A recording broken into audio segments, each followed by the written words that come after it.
Hello అందరికీ. మీలో ఎంతమందికి తలకాయ కూర నచ్చదు? నేనైతే ఒకప్పుడు తినకపోయేదాన్ని. డెలివరీ తర్వాత మెల్లగా తినడం స్టార్ట్ చేశాను. చాలామంది అది స్మెల్ ఒస్తుందనే తినడానికి ఇష్టపడరు అండ్ వండడం రాదని కూడా. ఈసారి నేను చెప్పినట్టు చిన్న చిన్న చిట్కాలు ఫాలో అవుతూ ట్రై చేసి చూడండి. నేనెలా వండుతానో ఈ వీడియోలో చూపిస్తున్నాను. నచ్చితే మీరు కూడా ఫాలో అవ్వండి.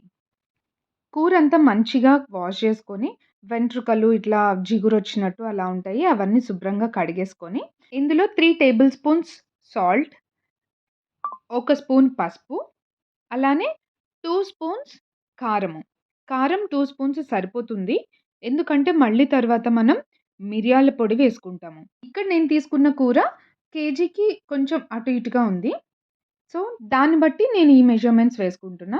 అలానే 2 స్పూన్స్ అల్లం వెల్లుల్లి పేస్టు, ఇంకా ఒక 2 స్పూన్స్ ఆయిల్ వేసుకొని అన్నీ మంచిగా మిక్స్ అయ్యేలాగా కలుపుకోండి. ఆయిల్ వేసుకుంటేనే ఉప్పు, కారాలన్నీ ఆ ముక్కలకి పట్టుకుంటాయి. ఎందుకంటే పీసెస్ అనీవెన్‌గా ఉంటాయి కదా! అందుకోసం. ఇవిలా బాగా కలుపుకొని పక్కకు పెట్టేసుకోండి. ఇప్పుడు ఒక కడాయిలో ఒక 50 గ్రామ్స్ ఆయిల్ పడుతుంది. ఆయిల్ బాగా వేడెక్కనివ్వాలి. కడాయిలో ఓపెన్‌లో చేసుకునేవాళ్ళు కడాయిలో చేసుకోవచ్చు. నేనైతే డైరెక్ట్ పెద్ద కుక్కర్‌లో పెట్టేసుకుంటున్నాను. ఎక్కువ విజిల్స్ పెడితే తొందరగా కుక్ అవుతుందని. సో, ఆయిల్ వేడయ్యాక ఒక ఇంచు చెక్క, ఒక 4 లవంగాలు, ఇంకా షాజీరా.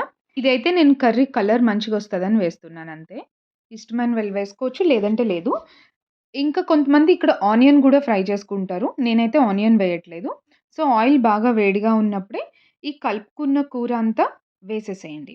ఇదంతా ఓపెన్‌లోనే బాగా కలుపుకొని ఒక 5 మినిట్స్ హై ఫ్లేమ్‌లో పెట్టుకొని కలుపుకుంటూనే ఓపెన్‌లో ఉంచుకోవాలి. ఇలా చేస్తే ఏమన్నా స్మెల్ పట్టేసున్నా కూడా స్మెల్ అంతా పోతుంది. సో, మూత పెట్టకముందే ఇలా ఓపెన్‌లో ఒక 5 మినిట్స్ ఫ్రై చేసుకున్నట్టు చేసుకోవాలి. ఇలా ఒక 5 మినిట్స్‌కి ముక్కలకి ఉప్పు, కారం మంచిగా పట్టేసుకుంటుంది.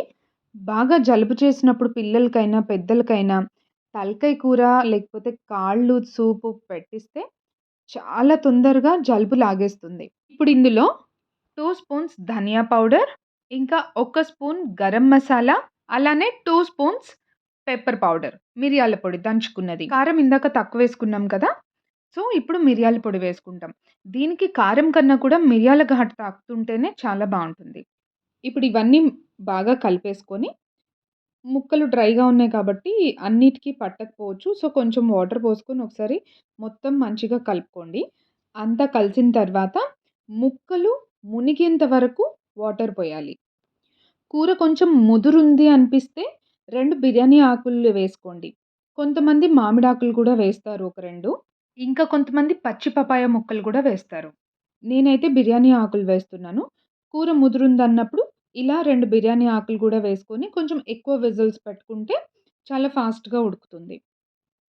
ఇప్పుడు అన్నీ బాగా కలిపేసుకొని మూత పెట్టేసి ముదురుగా ఉన్న కూర అయితే 8, 9 విజిల్స్ వరకు రావాలి. లేదంటే నార్మల్‌గా కొంచెం లేతగానే ఉంది అని అనుకుంటే 3, 4 విజిల్స్ సరిపోతుంది. ఎన్ని ఎక్కువ విజిల్స్ వస్తే ముక్క అంత బాగా ఉడుకుతుంది అండ్ ముక్కలో ఉన్న సారం అంతా గ్రేవీలోకొస్తుంది. ఇలా. నేనైతే 6 విజిల్స్ పెట్టుకున్నాను. ఓపెన్ చేసిన తర్వాత ఇంకా ఉడకలేదు అనిపిస్తే మళ్ళీ విజిల్స్ పెట్టుకోండి. నాకైతే 6 విజిల్స్‌కి ఇలా ఉడికింది. ఇదొకసారి చెక్ చేసుకొని ఓపెన్‌లో ఇలానే ఒక 5 మినిట్స్ ఉడకనివ్వండి. ఎందుకంటే ఫస్ట్ ఆల్రెడీ ఓపెన్‌లో పెట్టుకున్నాం. ఏమన్నా స్మెల్ ఉన్నా పోతుంది.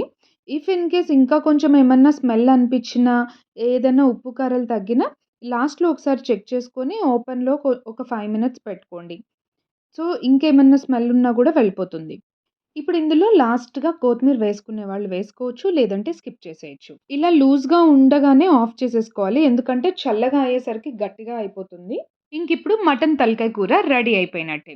ఈ చిన్న చిన్న టిప్స్ ఫాలో అవుతూ మీరు కూడా ట్రై చేసేయండి. వీడియో నచ్చితే లైక్ చేయండి, షేర్ చేయండి అండ్ కామెంట్ చేయండి.